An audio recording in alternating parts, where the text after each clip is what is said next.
There's been a lot of what I have to call rhetoric that things are working here, the way things are here currently are illegal, in violation of state law, and in violation of the Regent's policy. That is not true.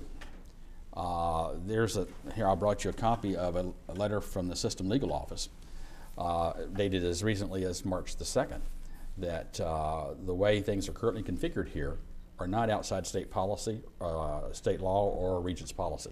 Now that doesn't mean that students can't decide to change things. I mean, things don't have to be illegal to suggest a change. Those committees should be made up of students, and the students on those committees should be selected by students. I don't know of any of those committees where the student representation is determined or selected by faculty or a staff member. If that ever happened in the past, it shouldn't have. I don't know what the history has been. But they should be student committees, and they should be accountable to the students, absolutely. SGA is, they passed a referendum. A lot of students turned out. I think over 900 voted for the referendum, which was to place SGA in control of our seg fees. I think their finance committee, to be more specific. Yeah. And then they said that the administration wasn't recognizing the referendum. Is there a reason it hasn't been recognized? Well, I frankly haven't been asked to do anything other than accept the legislation that they passed. No one sent me the results of the referendum and said, here, recognize it. I mean, that's not a process. I mean, that's not, they had it, and I'm glad they had it.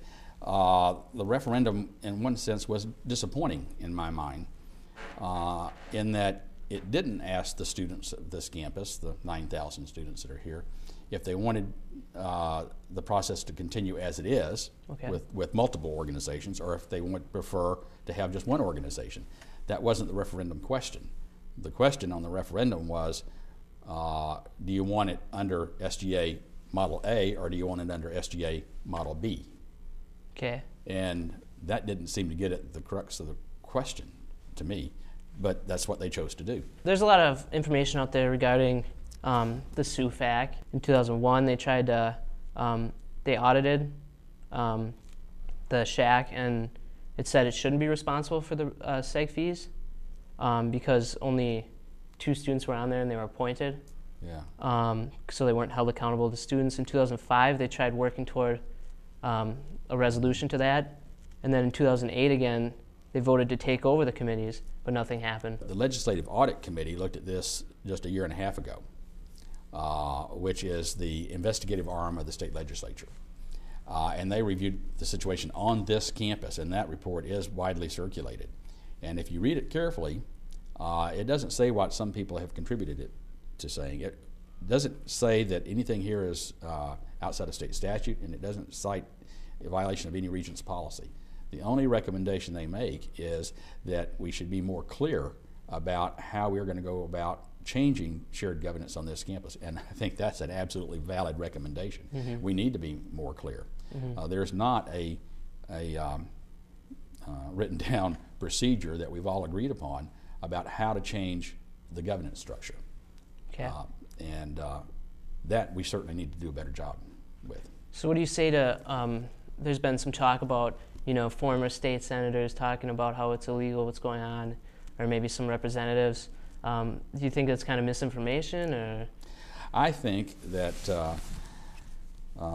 they have been too quick to listen to people who have other motives, and not looked at the documents themselves, because that's not what the System Legal Office has said in a written legal opinion.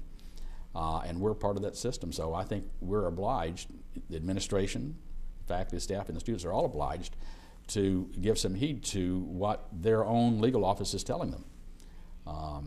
So I think we need to move away from the debate of whether it's legal or illegal. The question is, if the students want to change it, then let's have a process where students change it. And as long as it's open and fair and inclusive, and all students have a voice in the process of change, then it's for them to decide. So SGA has said that they gave you some sort of timetable, a 30-day timetable. They did. And that timetable since passed. Is there a reason it's taken so long for action? Well, I didn't bring the timeline with me. I didn't think about doing that. They, on February the 25th, sent me a letter saying, we want you to respond to this legislation in 30 days. Of course, they didn't get the legislation to me until February the 28th. And then, right after that, I get a written communication from one of the student senators saying I had 36 hours to respond. That seems unrealistic.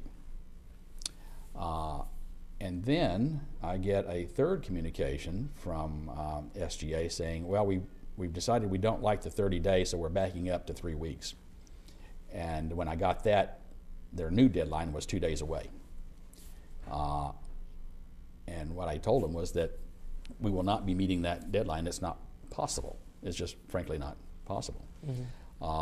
During that interim, I was out of the office for several days visiting alumni and talking to donors. As they reminded me, though, the calendar keeps on clicking along. And that's true.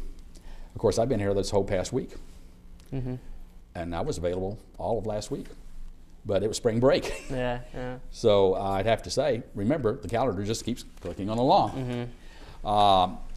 But I think we're beyond setting deadlines for each other because we have a meeting in the next few days that will allow us to come together and I think resolve many of these questions by just sitting down and having a conversation and letting me ask some questions and letting them ask questions, and let's try to understand where we are with this particular piece of legislation. And I'm very optimistic that we'll get some resolution, at least on the immediate goal of one SUFAC. I still think that's possible.